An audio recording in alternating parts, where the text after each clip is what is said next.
This is something I haven't done in quite some time, but I miss it so dearly. Kaya today, gagawa ko ng Leche Flan. And it's so simple to do, but quite tricky to perfect. So, I will start off my Leche Flan with 2 whole eggs plus 10 egg yolks.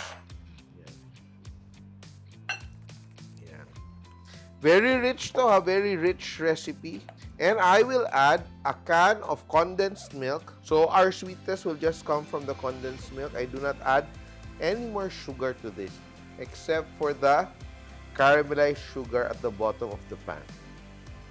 Mix, mix, mix. And I will also add here a can of evaporated milk. Mix everything together. Careful not to aerate it, no? Ayaw natin magbula-bula. So, mix, mix, mix lang tayo. And a teaspoon of vanilla and a pinch of salt. No? Some people like to add dayap or lemon, but ako, I just like it plain. So, I add 2 whole eggs because I like it to be a bit lighter, not too rich kasi nakakaumay, di ba? But this one is already very rich because we have 10 egg yolks. No? And we will strain that later on. And in the meantime, what I will do, I will prepare my caramel. I'm using around 3/4 cup of white sugar. Be sure that your pan is very clean and 2 tablespoons of water. Just drizzle to the sides. And we just let that sit, no? Until it's caramelized. In the meantime, I will strain these to remove any lumps, especially that we have our whole eggs. No? So just strain everything so that we have a smooth mixture. We can double strain to be very sure. And someone asked me, may nag-ask sa akin na, ilang beses na daw siya gumawa ng leche flan. Purong egg yolks yung gamit niya, pero it still turns out grainy. The key really of making the perfect leche flan is tamang temperature ng pagluluto. Don't rush it, no? Ayaw natin na sobrang mainit yung ating steamer because bubula. No? It's going to curdle, the eggs are going to curdle, and it won't be as smooth and silky as you desire. So, yan. So, I've strained it twice. Look at that. Now, I will just watch over my sugar. We don't want to stir it. We don't want it to crystallize. Have to watch.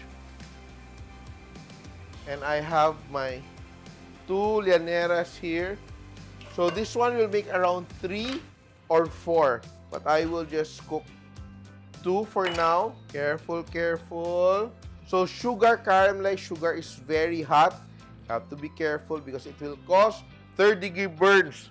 Yan. So, slowly, it's turning nice amber color. Yan. That's what we want. Slowly, slowly. But this is very hot, as I said. So, what versions of leche flan have you tried? A lot of people have done like chocolate versions, some with dayap, some with lemon, some even with kalabasa. So, what versions have you tried and enjoyed? Or are you the classic kind of person na gusto mo lang classic old-fashioned leche flan? Wait for that to reach a very nice color. Dapat flat surface so that we have an even coating of our caramel. And we want it to have that nice amber color. Ayaw natin ng maputla because it lacks flavor, no? And the nice thing when you're cooking your sugar, no?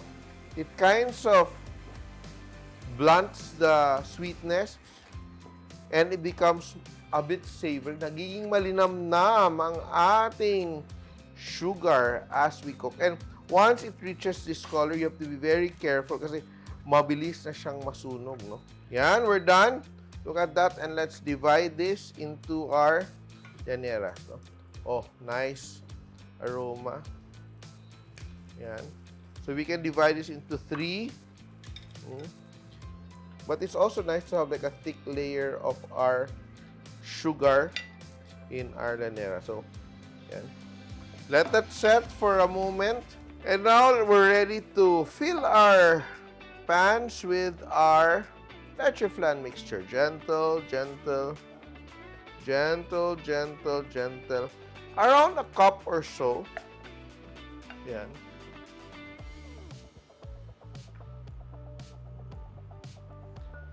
So be sure that your caramel has set before adding your custard mixture. And these are the very important things to remember when you want to make a perfect leche flan. 1, be careful when mixing your custard. Dapat hindi siya mabula. Don't aerate it. Number 2, be sure that it is tightly covered so that water or steam will not seep in. Yan. And thirdly, pwede mo lagyan ng rubber band. No? You can put a rubber band around it. Or you can buy a pan with a cover. You can also buy that. And now, this is the most important tip. Now, my steamer is boiling. High heat. And before I put my leche flan mixtures inside, I will turn it down. So it takes time. Cooking the perfect leche flan takes patience. So what we will do now is that we will add our pans. Be sure it's properly wrapped. Yan. And it will steam gently for this to cook perfectly. But the key really is to be very gentle. Be very gentle. In the steaming, it's not a rolling boil. There's just a light simmer underneath. And I will cover this and let it cook. For a small laniera like this, you cook your leche flan for around 15 to 18 minutes. And the key is to cook it gently and not to overcook your leche flan. Kasi once it is cooked and you continue to cook, meaning overcook, it will begin to become tough and it will begin to have bubbles. Kaya hindi na masarap.